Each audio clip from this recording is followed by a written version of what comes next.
Welcome, everybody. Glad you're here. Today we're speaking with T as part of our Life Stories series. This is our third conversation in the series.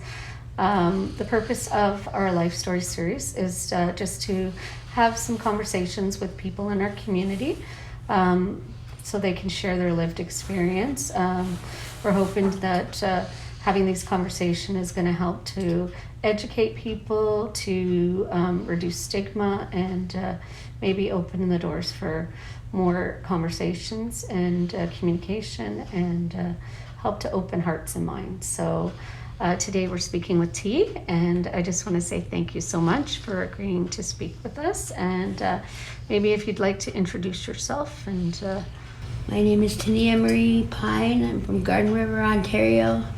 Lived in Barrie for the last couple of years off and on. Unfortunately, in the last year, I've lost my eldest son to drugs and an off life. I've been struggling myself with homelessness and addiction as well. And I'm here to try and open everyone's eyes to what's really going on. Thank you for sharing that and being here.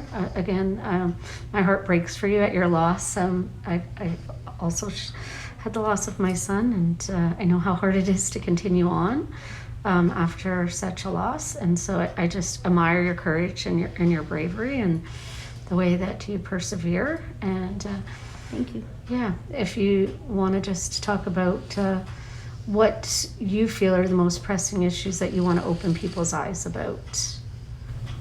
What do you think? That's hard to say. I think that it should be with everyone, that we should care about everybody. I don't think there should be who's first and who's last.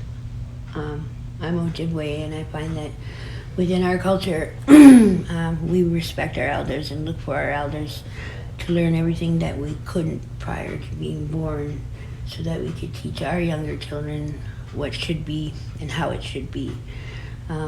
They make their own path as they grow up and go on, and we're there to direct them, not to pretty much pave the path, but to actually just open the door to another decision. Instead of having just a fork in the road, then there are more decisions that can be made if you can just give them more options and how to treat people. I think everybody should never look at anybody else with color or with judgment. Unless you're ready to clean your own front step, I think that there shouldn't be anybody that should be putting forth someone else's dirty laundry, if you want to say. I think that if you haven't walked in that person's shoes, then I don't think you have a real opportunity to say that that's how this person should have done it, or they should do it this way. I think just conversing and actually helping them and not being overly opinionated, but or judgmental, and just talking about yourself more than talking about the person in front of you. I always say that if you put a mirror in front of yourself and you talk to yourself, that's how you would want other people to talk to you. And it's really hard to sit in front of a mirror and say really rotten things to yourself without smiling, laughing, or thinking that it's funny. And the more you say bad things, the more bad you feel. So if you could imagine what it would feel like for somebody who doesn't know you, who doesn't listen to what you have to say, or is very opinionated about what you have to say, then it's very hard for that person to actually open up to anybody else, to ask them for help, especially when they've seen so many people before them go through so much diversity with every resource that's out there, and every outcome is always different depending on the person. I find if you stay positive, feel positive, and you bring forth positive. If you find that somebody else is not treating you the proper way, then I think it's your right to have somebody speak to you with an open mind and an open heart. You can never ever feel what someone else feels, depending on the tragedy, the trauma, or whatever has happened to them, you can listen. And if you've had something happen similar, then you can understand. But unless you've just, there's never going to be two of the same trauma or two of the same diversities where you can say, well, you know, my heart hurts more than yours.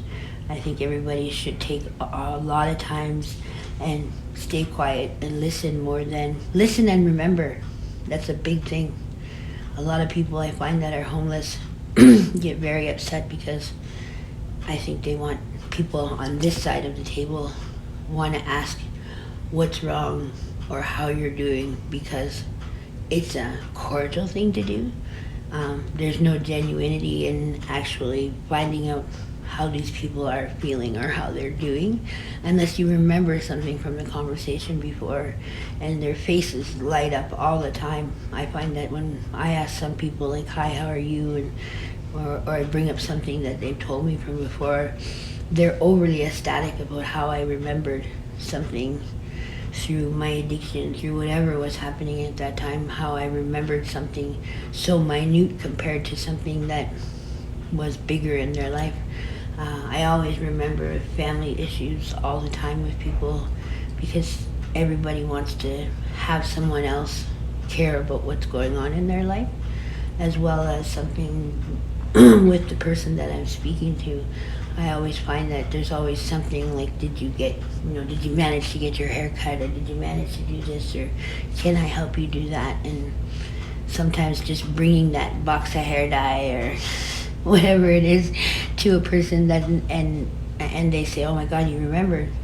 It really, it may not look like it or seem like it, but that person is always very overly joyed that you remembered something in a conversation that didn't relate to drugs, or if you have drugs, or can I have some drugs, or whatever it is at that time.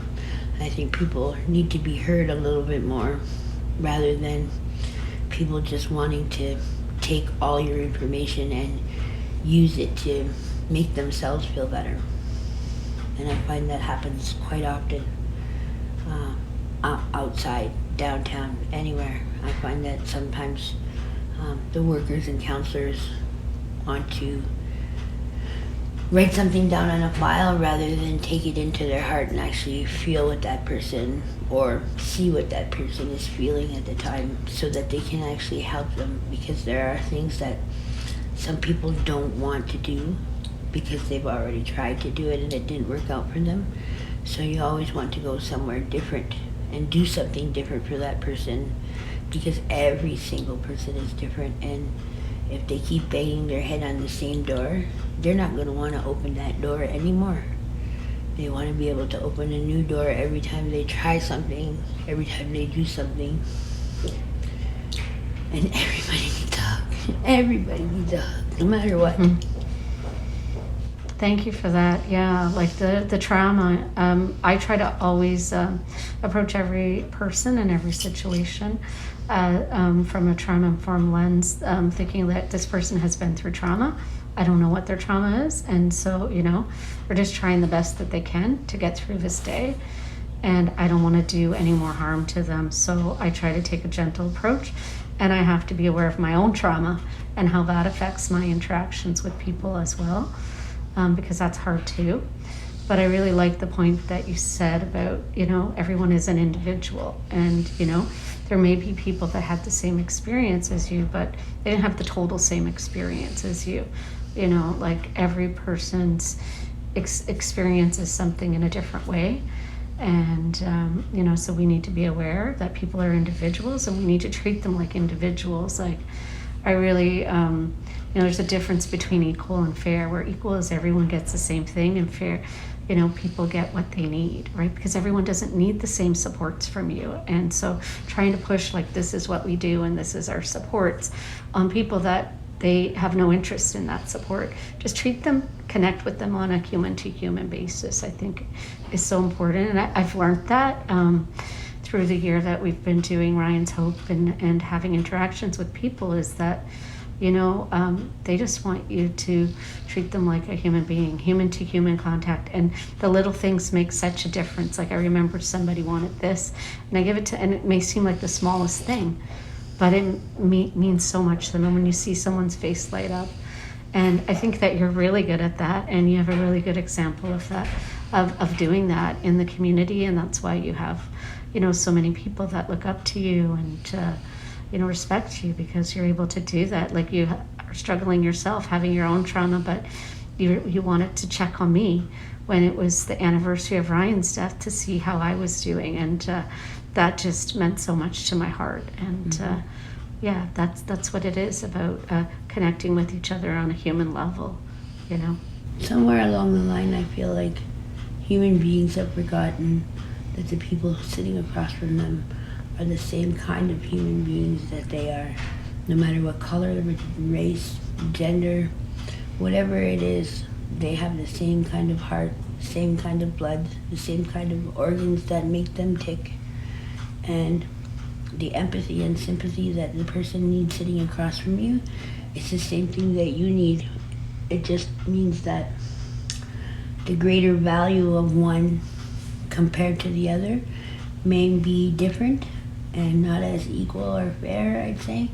But you have to remember the person sitting across from you could be you.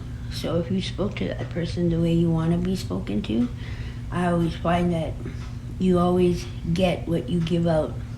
So if you sit there and give out nasty things, you're going to get nasty things back. If you sit across from somebody and give them all the empathy and sympathy that you wanted during your moment, then that person is going to receive that and give everything back the same way that you wanted it, without even asking, just based on a general conversation.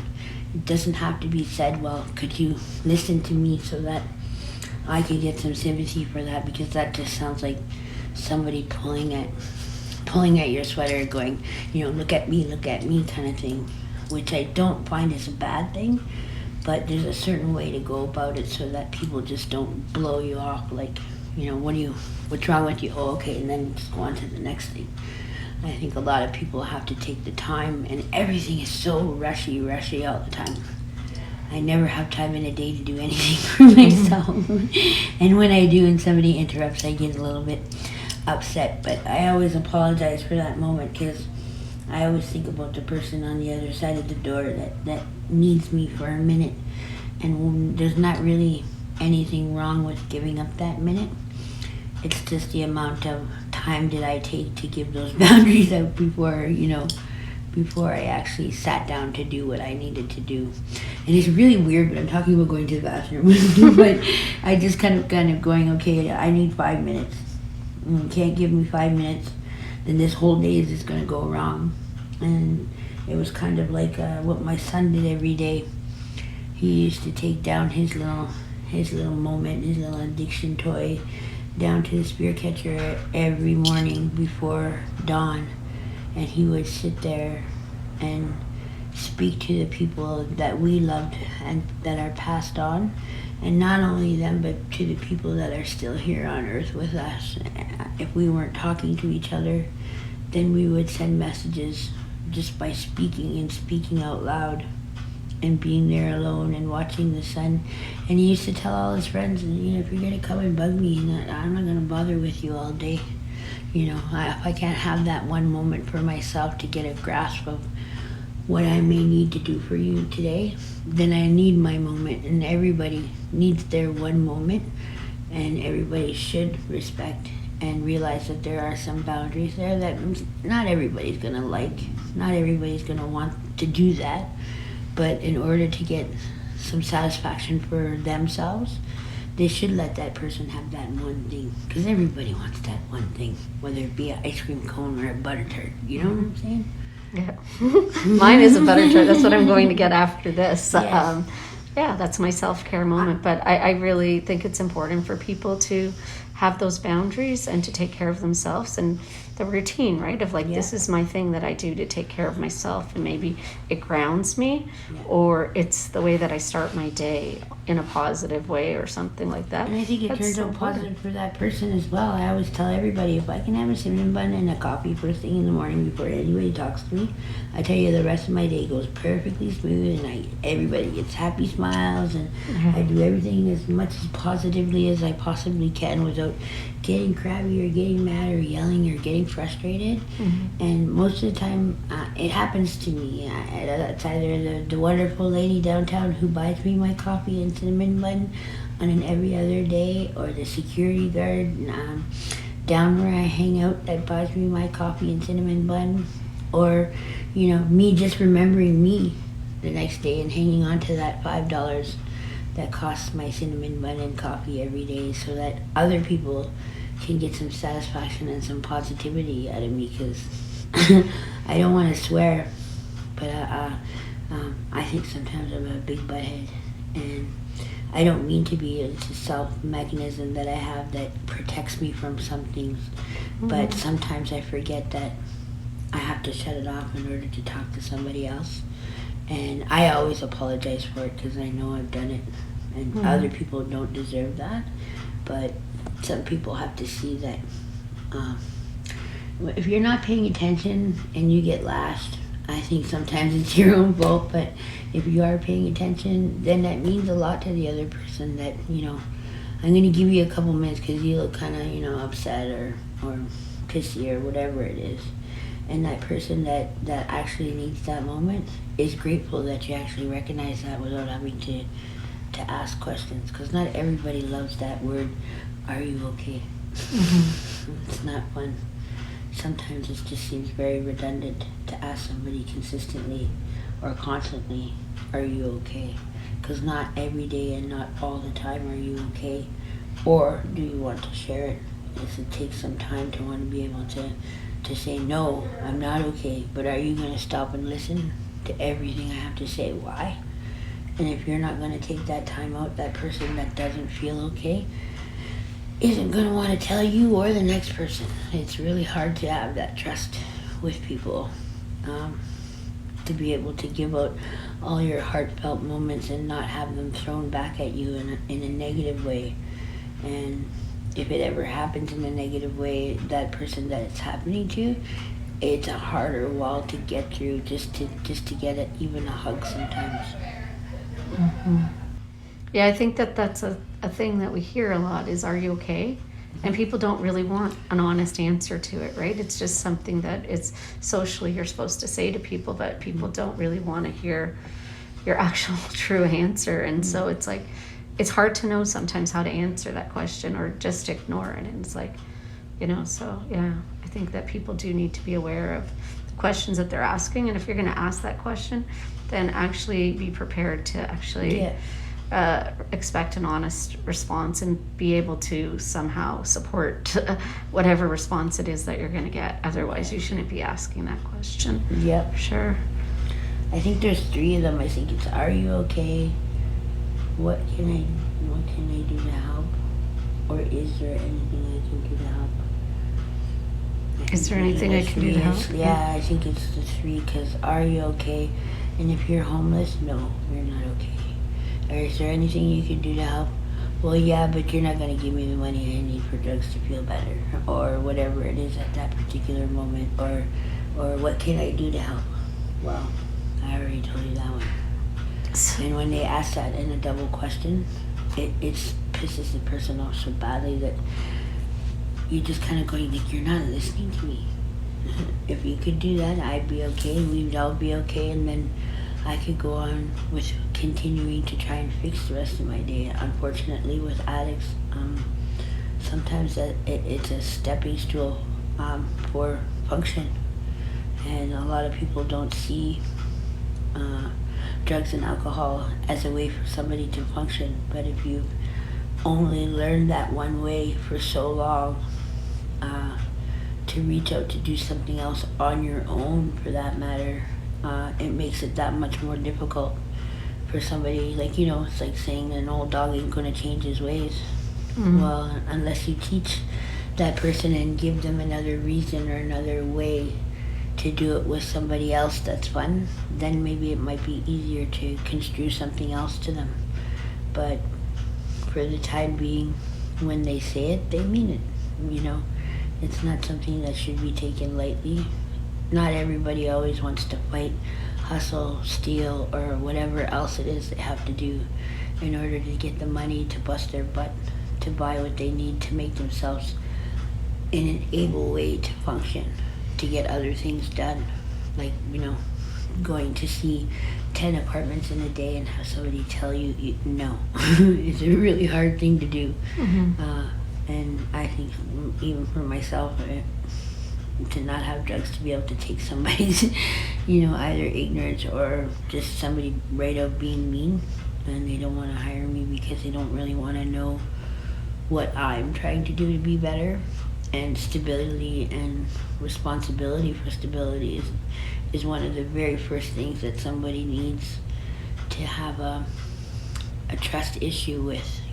Somebody has to be given that so that they can go on with the next one. They're like, yay, that person actually believes me that this is what I want to do, because they gave me that apartment, they gave me that room, they're giving me the opportunity to make sure that I pay my rent, and now I can go on to the next thing because finally they got somebody to believe them that that's what they're doing.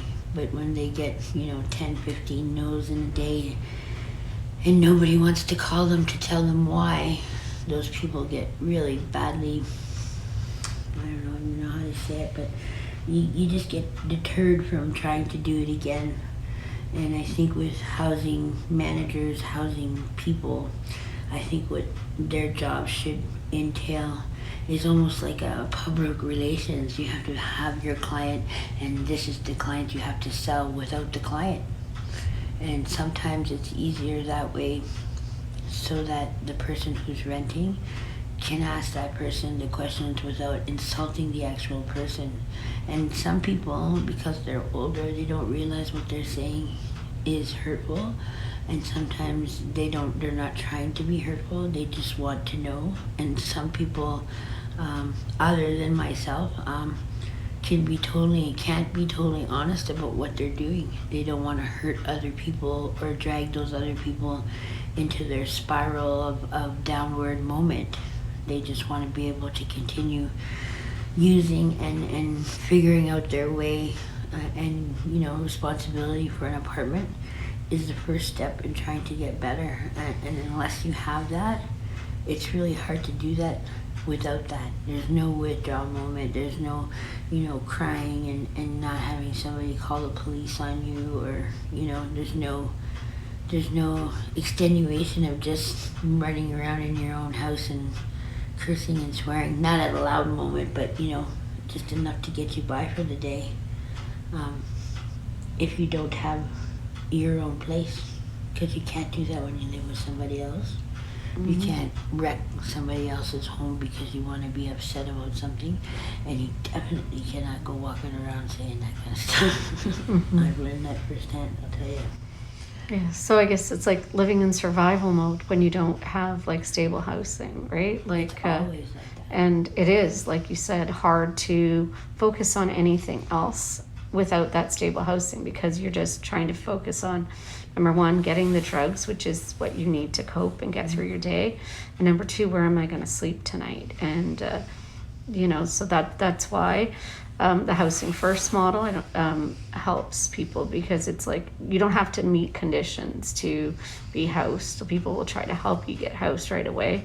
Unfortunately, even though we know that housing should come first, we're in a housing crisis, and there is not any affordable housing, and there is the stigma there, right? So that people that are right now unsheltered, that are going up for apartments, are going up against people that have jobs and good credit and everything like that. So it makes it even more challenging, which I can't even imagine how that makes you feel defeated when you go to 10 viewings a day and you just get turned down one after the other, and have people say hurtful things to you. Maybe they didn't mean to, but they're just uneducated and they're not aware, right? And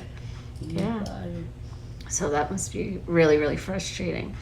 Is there some things that people people want to help, that's why they ask what can I do to help and stuff like that, but they don't know. Is there things that you could suggest would be ways that people could help people that are homeless in a respectful way that's not... I think the first step for anybody to ask for any kind of help is always a hard thing to do, because when you're, in an early stage of your 30s, you want to be responsible for the things that you do.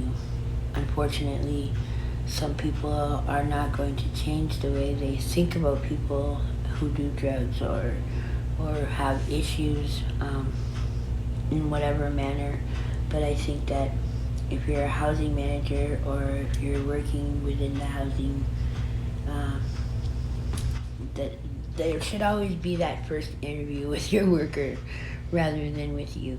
So having an advocate to be there for you, so that you're removed from possibly, being traumatized by a hurtful, encounter. Yeah, it's exactly it. And then the person that's doing it for you should never, no matter what, should never have a negative thing to say, even if it has something to do in regarding your addictions. I think that anybody that is really serious about wanting a place to live has to own up to everything that they're doing and what they're trying to do to fix it. And the person who owns the home has to understand that there has to be given some time for the fall down and to get back up. But a lot of people don't know how to be honest with each other. They just want to burst and just say, okay, I'm not doing this. I've done this 10 times in the last 50 years of my life. I'm not doing it again. And those people aren't, that one person isn't the person who did it 50 times to that one person. So, I think, unfortunately, if you choose to rent something out in your house, you have to learn how to be very forgiving, very forgiving in that moment, and very trusting. And the person who's renting from you has to be made very aware of that, because like I said, it's just all based on conversation, and the honesty and how much one person can give and how much one person can take. If the person who's selling or renting the apartment can't take a person being honest about what they do and take it with a grain of salt and give them an opportunity to prove themselves, then maybe they shouldn't be renting the place, that they should give it off to somebody who's an advocate for them as well. Because when you're mean to somebody, it's hard to take that back, especially if it's a stranger. If the stranger is not even going to apologize for it, that anger from the person who is trying to rent just goes on to the next person, and you're like, oh my god, I gotta deal with another person like that. Oh yeah, I gotta sit here and wait and see what he's gonna say about me now, and that body language is very hard to hide. So it builds up every encounter like that? Well, every encounter does build it up, and most people don't realize that even the smallest sigh or the non-eye contact or whatever body language you're putting out there, sometimes you don't realize you're doing it because it's happened to you so much. You're just waiting for the next thing, the next rock to drop that isn't always good. It isn't going to open the door for you to say, here, I'm going to give you my apartment and let you run with it. Just take care of it and love it like you would your own child, and we'll go from there. But boundaries and stuff like that have to be respected and trusted, and the person has to mean it. You can't just say, oh, right on, I'm in. I just got to pay rent now and they can't kick me out. It doesn't work like that. What do you think that Safe Supply would do for people? Like, if they had access to Safe Supply, do you think that would help people with being able to maintain stable housing and maybe be able to get a job? And it might do better for the person who owns the property, but I don't know. Like, Safe Supply would probably be better for homeless people rather than people who have a home. Because if I had a home, I don't want to be renting out somewhere else to get high. I'd rather stay home and get high. I'm not stay on talking my about own. a supervised consumption site, so I'm just talking about that you would have, like, people have access to go and get alcohol, which is a drug, and they can get a safe supply of that, and they don't have to worry every time that they take a drink, is this contaminated, could I die from this? Or the same now with the cannabis, that they have access to safe supply, it's a drug, but then there's some drugs that we are still moralizing and we criminalize. And so in order to get access to those drugs, you have to participate in criminal activity, which ends up that a lot of times people will end up with criminal records, which makes it harder for them to get housing or to get jobs. And so if the government were to decriminalize drugs and to make a safe supply available to people, would that be something that you think would help people? I don't know. That's a really big picture to look at. Because then you gotta think about the taxing on drugs, and some of those drugs aren't the greatest for people who already have mental illness. There would have to be a big construed amount of testing to allow somebody to just buy crystal meth and continue to do it, or to do fentanyl and find out that they're allergic and then that person wants to continue to do it. It's hard to, like, I don't know, I'm kind of like on a rocking chair on that one, because Yeah, so for certain drugs, it wouldn't be like just going to the store and buying them. It would be like through your doctor, through prescription. So if you're already somebody that has substance use issues and you need this drug, but knowing how toxic that the drug supply is right now, you could go to the drugstore and you could get a prescription of those drugs, like a medical form, like that's safe. I don't know, you'd have to be specific about what you're talking about so that I could actually say, well, no or yes. You know what I mean? Like, if you think crystal meth is going to be something everybody should have access to through a doctor, but do you know everything about crystal meth? You know what I mean? Mm-hmm. So that's kind of a big open book that has really no ending until somebody can actually write it from finish to start to say, well, these kind of people should not be on crystal meth without these kind of medications, and if these medications don't mix with this kind of medication, then no. But see, it's so open-ended and so widely put out there that it's hard to say that with every drug. Mm-hmm. And I'm sure there was a lot of testing that was done on weed and, alcohol. I don't know, I couldn't say anything about alcohol because that was long before I was born. Mm-hmm. But like with weed, there had to have been testing that allowed the government to say, okay, well, I just remember them saying it was a gateway drug. It makes me laugh. But like, I don't know, it's hard to say because like I used to smoke a lot of weed when I was a kid, and it calmed me down. It made everything funny and calmed me down. I smoke it now and it makes me paranoid and weirded right out. So it's hard for me to say if it would have been a good thing all the way through. But then there were hard drugs in between, right? So that's really, I don't think I'm medically inclined to actually to answer it. We could dance around it like that for a little while and get a good giggle out of it, but I don't think I would literally have to sit down with people who, like with physicians and people who know what it could do to somebody who has schizophrenia or dementia or... So I'm talking about you personally. If you had access to your drugs through a prescription through your doctor and they were funded by OHIP and you were able to get the drugs that you use to cope, would that help you? Do you think that would help you to be able to maintain stable housing? Or see, I have injury. I have spinal injury. So I would love to say yes, that's a good idea, and that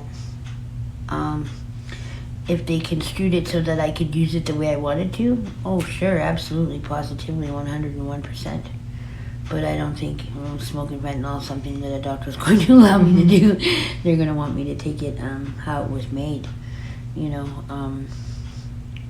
Like I said, it's so there's hard a lot of It's so hard to like. It is a prescription drug. It is something that's man-made and put out there for people with pain, and some other people just found other reasons to have it, and some people who couldn't get it or afford it have found that there is some function in it, and that's the way they've chosen to do it because they couldn't get it through a doctor.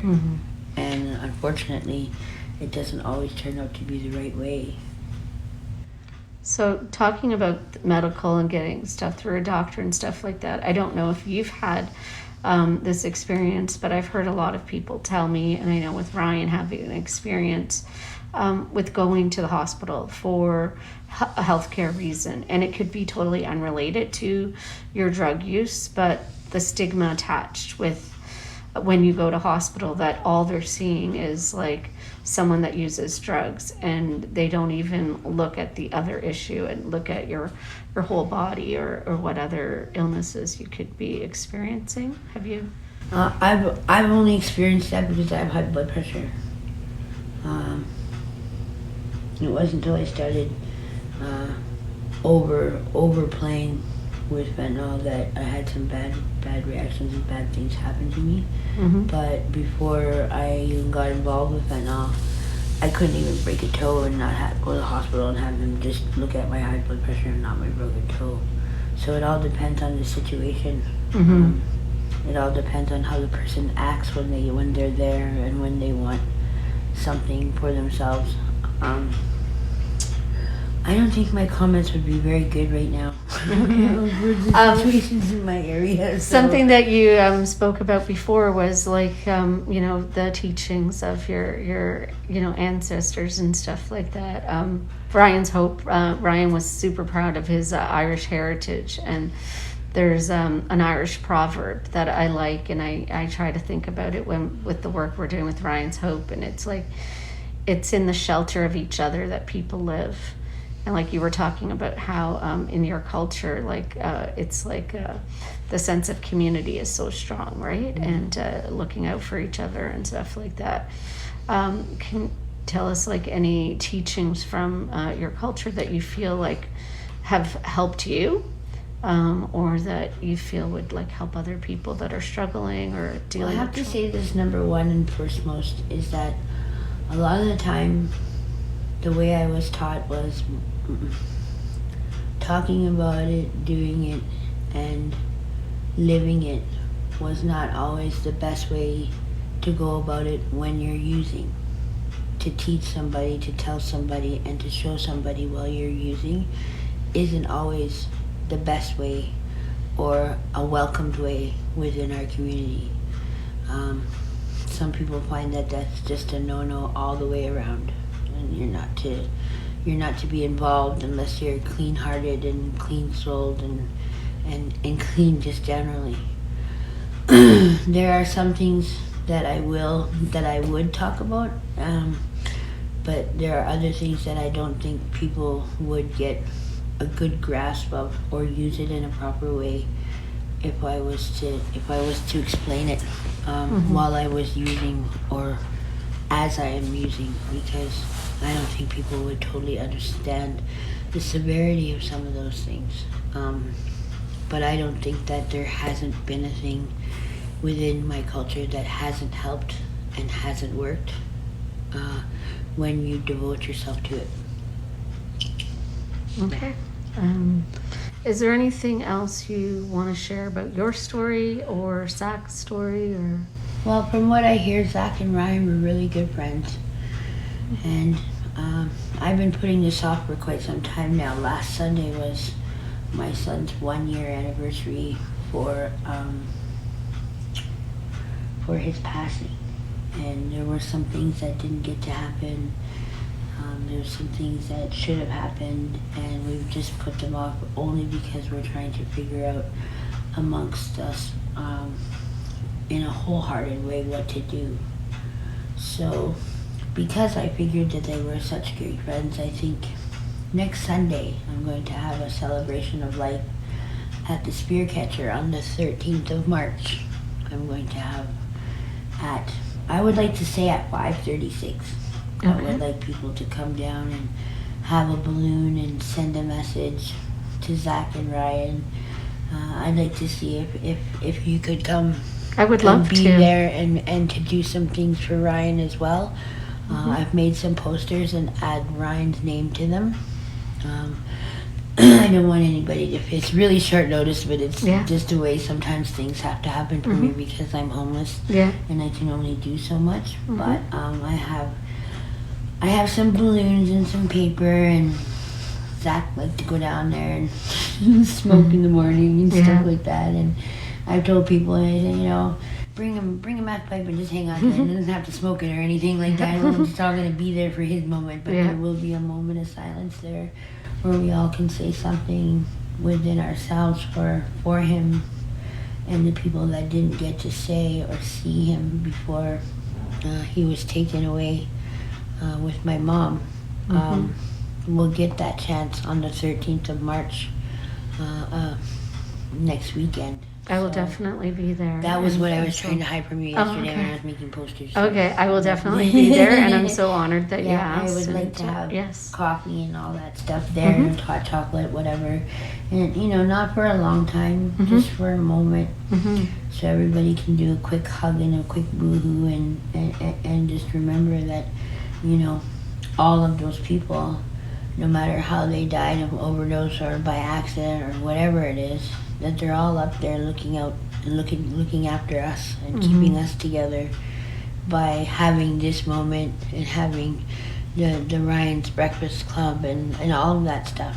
Those things, we think we're doing that. No, I always say that Ryan's still with me, just in a different way, and it's his strength that is keeping me going to be able to do this, because I don't have the strength to do this on my own. It's him. He's guiding this process. And don't forget that. And don't forget every time you hear that little voice say something to you that he is saying something to you. And the only thing you can do is do your best to change it to a happy moment. And when you're smiling, so is he. Yeah. And that's what keeps me going every time someone's like, you know, like, it means a lot to me that you're here. I don't even talk about it in a negative way anymore. I always say I'm jealous because he's up there with the 27 Club, you know, everybody that died at 27. Rock and roll people, Ryan would love that being people up there. People look at me really funny now, and I'm going, well, and then they were like, oh yeah, I would love to be there too, and I'm going, yeah, but you can't. Not until it's your time, right? We can't go earlier than we're meant to go. That's what my husband said, you know, like, Ryan's on a new mission now, and we don't know what his mission is until we get there, but this is our mission to continue on doing this, and for you to continue on helping all the people in the community that you do. Keep his mom together, to get everybody else together too, so don't forget that. For sure. I hear them boys and I see them boys all over the place. It's kind of eerie, but it's funny at the same time. Well, thank you so much for making the time to speak with us today and be a part of this series. I really do believe that, you know, people just having human conversations is what is actually going to open hearts and change minds. So thank you so much. Not a problem. Great. It's been fun. Yay! All right, so probably will be in a week that it will be like broadcast, so it'll be on YouTube and you can share it with everybody. And I'm telling everybody already, so you know, there might be a whole group of people standing outside when we leave here today. All right, that was awesome.